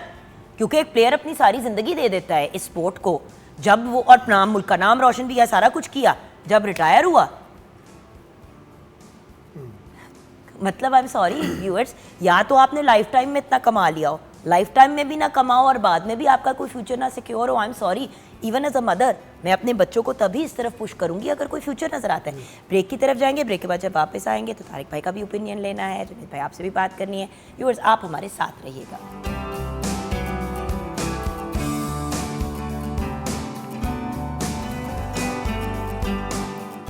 Welcome back from the break viewers. आज स्पोर्ट्स की दुनिया के, हॉकी की दुनिया के सुपर हीरोज़ हमारे साथ हैं। भाई एक पास से सुपरमैन, स्पाइडरमैन थे, बैटमैन थे, दूसरे पास से मेरे तीनों भाई जो आज हमारे शो पे आए हैं। माशाल्लाह माशाल्लाह, ये हैं हमारे heroes viewers. These are our heroes, not वो फेक हीरोज़ जो हम अपने दिमाग में क्रिएट कर लेते हैं, कार्टूनों में देख रहे होते हैं, इधर उधर देख रहे होते हैं। These are our heroes. और एक वक्त था जब यही हीरोज़ कंसिडर किए जाते थे। अब सोशल मीडिया, दूसरी चीज़ों की वजह से इतनी डिस्ट्रैक्शंस आ गई हैं कि हम अपनी स्पोर्ट्स पर्सनालिटीज़ को रिस्पेक्ट और रिगार्ड देते नहीं हैं जो वो डिज़र्व करते हैं। इस पे हम बात कर रहे हैं, लेकिन किचन की तरफ बढ़ते हैं। जी मैम, क्या सिचुएशन है? सिचुएशन ये है कि ब्रेड पॉकेट्स बिल्कुल रेडी हैं। हमने चोरी भी की बीच में। जी हाँ जी। तो कैसी लगी? कैसी? बड़ी अच्छी लगी। वो अभी जुनैद भाई कह रहे थे ना कि ये मैं अपनी मैंने 2 पॉकेट्स तो हैं कंफर्म, एक पॉकेट में डाल के ले जाऊँगा। ठीक है, तो उसको हमने एलापीनो सॉस के साथ सर्व किया है, and with chilli garlic ketchup. Thank you so much बेटा, bless you, thank you. So Tariq भाई, आपके ऊपर हमने बात स्टॉप की थी। ये जो अजलान शाह टूर्नामेंट था, इसमें हमारी परफॉर्मेंस, जो भी हमारे प्लेयर्स वगैरह खेल के हैं, उसके बारे में आप हमें क्या कहेंगे? इसमें जो सबसे मेन चीज़ है कि जो गवर्नमेंट ने जो लिया था ना स्टैंड, तो 2 फेडरेशनें थी, वो इन्होंने इकट्ठा किया, उनको बिठाया, राना मशहूर साहब ने, ख्वाजा जुनैद साहब ने, तो एक टीम बनाई इन्होंने। क्योंकि जो भी आप काम करें ना, उसके अंदर नीयत का बड़ा अमल दखल है। अगर आपकी नीयत अच्छी है तो रिज़ल्ट उसका अच्छा आएगा। अगर आपकी नीयत ठीक नहीं है, टीम जैसे जितनी मर्ज़ी बड़ी हो, तो वो रिज़ल्ट वो आपको नहीं मिलेगा, कभी नहीं मिलेगा। तो ये जो टीम का फाइनल खेलना, ये तो यहाँ से जो स्टैंड लिया ना, असल मेन वजह यही है कि नीयत अच्छी थी, तो अल्लाह पाक ने इनको इज़्ज़त भी दी। बेशक सबसे जो बड़ी चीज़ है, बच्चे तो खेलते हैं, लेकिन अगर आपकी नीयत ही ठीक नहीं, वो बच्चों को जो मिला है पेट्रोल, वो इस वजह से मिला है। आपको याद है जुनैद भाई, जब आपने 4 साल पहले, सॉरी बुरा ना मनाइएगा मेरी बात की, ज़रा सख्त बात कहने लगी हूँ, लेकिन भाई है इसलिए मार्जिन ले रही हूँ। जब आप 4 साल पहले बना रहे थे अपनी ये हॉकी की, आप एक अकेडमी बना रहे थे, सारा कुछ कर रहे थे, तो मुझे याद है आपने ही मुझे बताया था, और दूसरे लोगों ने भी कहा कि पता नहीं क्या कर रहा है, क्रिकेट की अकेडमी बना ले, ठीक है, हॉकी की अकेडमी क्यों बना रहा है? 10 इसके पास जॉब की ऑफर्स हैं, वो कर लें। और मैंने भी आपसे ऑफ द रिकॉर्ड पूछा था कि जुनैद भाई क्यों कर रहे हैं, जब कोई स्कोप ही नहीं है तो why are you doing it? ये तो अपने पैसों को आग लगाने वाली बात है। देखिए, हॉकी खेल कोई नहीं रहा था। अच्छा, हमने फिर इसी को टारगेट किया, ग्रास रूट को, और आज सक्सेस स्टोरीज इतनी बड़ी हैं कि हमारे बच्चे ईस्टर्न कॉलेज में, गवर्नमेंट कॉलेज में, फीमेल कॉलेजेस में बच्चियां जा आपके रही पास हैं। 3 यतीम बच्चे भी काम भी कर रहे हैं, काफ़ी ऑर्फन बच्चे हैं। 3 ऑर्फनेजेस हैं। मैं ज़रूर नाम लूँगा, अलमारा फाउंडेशन है, द नूर प्रोजेक्ट है, ये बच्चे बच्चियाँ हमारे पास आके ट्रेनिंग कर रहे हैं और अल्हम्दुलिल्लाह इतने ब्राइट मैं समझता हूँ उनके फ्यूचर्स हैं कि आप देखिएगा ये पाकिस्तान के स्टार्स बनेंगे। और यही वो मैसेज है कम्युनिटी को कि जब अल्लाह ने आपको एक अचीवर बनाया है, आपको सक्सेस दी है, you have to transform your experience to the youth. जब हम ये नहीं करेंगे ना तो यूथ कभी भी क्विकली डेवलप नहीं होगी।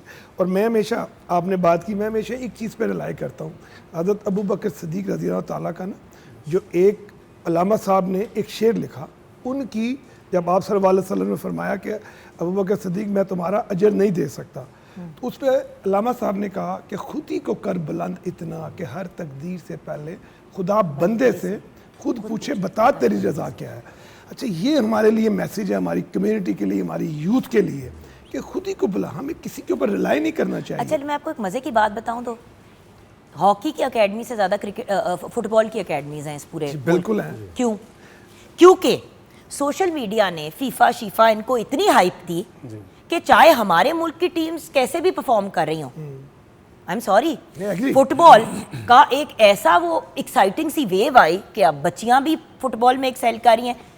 अकेडमीज पहले बनी क्योंकि मेरे अपना बेटा हमजा 18 साल का हो गया माशाल्लाह, वो भी कोई मेरे ख्याल से 4-5 साल का था, तो उसको मैंने फुटबॉल अकेडमी में डाला। क्यों? क्योंकि मैंने पूछा कि कोई हॉकी अकेडमीज हैं, तो बस जो प्रोफेशनल थी वही थी, बच्चों के लिए, इतने छोटे बच्चे के लिए कोई चीज़ नहीं थी। तो अगर ग्रास रूट लेवल पे एक ये भी तो चीज़ है ना, हम ये भी तो रोल अदा कर सकते हैं कि हम अकेडमीज बनाएं। जब होंगी तो क्यों नहीं डालेंगे? मैं आपके सामने बैठी हूँ, मैं चाहती थी मेरा बेटा नेशनल स्पोर्ट्स खेले। अगर मैं कनाडा छोड़ के पाकिस्तान आके बैठ गई और कहा I am Pakistani and that is what I am first, उस बच्चे को भी मैंने यहाँ पे रेज करने का फैसला लिया, तो मैं चाहती थी अपनी नेशनल स्पोर्ट खेले।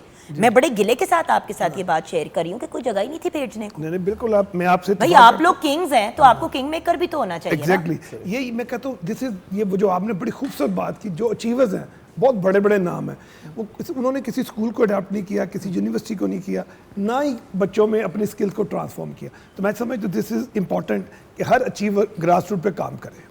आप सबसे, क्योंकि आपके फैंस पूरी दुनिया में हैं और ये शो भी पूरी दुनिया में देखा जाता है, तो सर आपका पैगाम आपके फैंस के लिए? मेरा यही पैगाम है कि नेशनल गेम हमारा हॉकी, इसको जो है पूरा सपोर्ट करें। अभी सोशल मीडिया का दौर है, मैं समझता हूँ कि जिस तरह ये अभी लास्ट ईरान शाह कप जीता पाकिस्तान ने, फाइनल में आया है, तो जो हाइप क्रिएट हुई है, जो लोगों ने प्यार दिया है हॉकी को, तो इसी तरह प्यार दें हॉकी को। इंशाल्लाह ताला आने वाले वक्तों में दोबारा ये हॉकी टीम जो है वो पूरी दुनिया में पाकिस्तान का नाम जो है वो बुलंद करेगी, पाकिस्तान का सबज़ हलाली परचम जो है वो इंशाल्लाह रेज़ करेगी, और दोबारा जो है वो इंशाल्लाह ताला, बिकॉज कि we are already champion, world champions के, ये नहीं है कि हम फर्स्ट टाइम बनेंगे हॉकी में जो है इंशाल्लाह ताला, क्योंकि बिग फेडरेशन है, बिग जो है वो हॉकी जो टीम है पाकिस्तान की, जिस तरह ब्राज़ील की फ़ुटबॉल टीम है, वो चाहे जिस तरह भी है, उनके स्किल जो है वो उसमें नहीं है। तो मैं इंशाल्लाह ताला पूरा जो है वो होपफुल हूँ कि अगर हमने राइट डायरेक्शन में काम किया, ये बहुत ज़रूरी है कि नेक नीति के साथ राइट डायरेक्शन में होना भी बड़ा ज़रूरी है कि हमारा जो एलिजिबल लोग हैं वही लोग, अगर ईमानदारी जो है वो उससे भी ज़्यादा इंपॉर्टेंट है नेक नीति से, कि अगर ईमानदार किस्म के लोग आएंगे इंशाल्लाह हॉकी में, तो दोबारा अपने जो है वो बामे रूज पे पहुँचेगी इंशाल्लाह। तारिक भाई आप क्या कहेंगे? अल्हम्दुलिल्लाह जी, देखें अब काम स्टार्ट हो गया है, अल्लाह का शुक्र। अल्लाह ने इंशाल्लाह ना वो जो हमें इज़्ज़त जो बख्शी है ना हॉकी में, अभी इंशाल्लाह हॉकी आगे जाएगी इंशाल्लाह। वो जो हमारा जो खोया हुआ मकाम अल्लाह ताला ने इंशाल्लाह ना वो हमारा वापस आएगा इंशाल्लाह। और लोग भी कोशिश करें कि हॉकी को थोड़ा सा जैसे क्रिकेट का इसके ऊपर लेकर जाएं, इसको देखें है कि नहीं, तो इंशाल्लाह अल्लाह ताला ने चाहे काफ़ी कामयाबी मिलेगी अब इंशाल्लाह। अब क्या कहेंगे? उन्होंने तो सब कुछ कह दिया। मैं पूरी कम्युनिटी के लिए, पूरे अपने यूथ के लिए एक मैसेज देना चाहता हूँ कि हमारे कौमी तराने में एक सेंटेंस है, पाक सर ज़मीन का निज़ाम कुव्वत अखुवत अवाम। इस ज़मीन का निज़ाम ये है कि जो कुव्वत है ना वो अखुवत में है। तो इसीलिए अल्लामा साहब ने कहा कि अफराद के हाथों में है अक़वाम की तकदीर, हर फ़र्द इस मिल्लत के मुक़द्दर का है सितारा। तो मेरा मैसेज ये है कि वो सितारा बने, मत दूसरों को देखें, आप अपनी मेहनत करें, हिम्मत करें, अपने जज्बे के साथ, ईमानदारी के साथ इस मुल्क की इस्मत अज़मत के लिए काम करें। दुनिया अपनी जगह जो मर्ज़ी करे, अगर हम बेहतर हैं तो ये मुल्क बेहतर है। हुकूमत का साथ दें, एक दूसरे का हाथ पकड़ें, टांग मत खींचें, तो इंशाल्लाह आप देखिएगा ये वो मुल्क है, ये वो मट्टी है जो चंद सालों में पूरी दुनिया पे राज करेगी। Thank you so much join करने का। और यहाँ पे मैं एक और पर्सनालिटी को ज़रूर मेंशन करना चाहूँगी जिनसे मुझे बहुत बात करने का रिसेंट डेज़ में मौका मिला, उनसे कम्युनिकेट करने का। उसामा, जो हमारे पीटीवी स्पोर्ट्स के हेड हैं, और एमडी साहब, मुबशर साहब, इन सब लोगों को, सेक्रेटरी साहिबा, इन सब को मैं ज़रूर खराज तहसीन पेश करना चाहूँगी, क्योंकि उनकी भी एक बहुत बड़ी ये डिज़ायर और होप थी कि पीटीवी स्पोर्ट्स पे सिर्फ क्रिकेट नहीं, क्रिकेट ऑफ कोर्स अपनी बहुत इंपॉर्टेंस और वैल्यू रखता है, एंड हम सारे यहाँ पे by the way cricket fans हैं। जुनैद भाई अक्सर क्रिकेट मैचेस पे पाए जाते हैं, आप लोग भी अक्सर पाए जाते हैं, तो फ़ैन तो हम सब हैं। और ऑब्वियसली आप अगर एक कामयाबी के सर्टन लेवल पे हैं तो दूसरा अगर अपनी जगह पे अच्छा कर रहा है तो इट डजंट मैटर। एक तो इन लोगों को खराज तहसीन ज़रूर पेश करनी थी, और दूसरी बात, प्लीज़ मेरी पर्सनल रिक्वेस्ट है, हॉकी फेडरेशन के अंदर हॉकी के ही लोग होने चाहिए, क्योंकि हर बंदा अपने काम को बेहतर समझता है। मैं इनको इनका काम नहीं बता सकती, ये मुझे मेरा नहीं बता सकते। सो हॉकी के किंग मेकर्स ही आगे लेके चले तो फिर किंग्स क्या, एम्परर्स निकलेंगे आगे से इंशाल्लाह। तो इस नोट पे शो को क्लोज करेंगे इस दुआ के साथ कि या अल्लाह ताला हमारी हॉकी टीम, हमारी हॉकी फेडरेशन को करोड़ों कामयाबियों से नवाजे, और प्लीज़ अल्लाह मियाँ हमें वापस हमारे ग्लोरी डेज़ की तरफ ले जाए। आमीन। खुदा हाफ़िज़। या रब्बल आलमीन।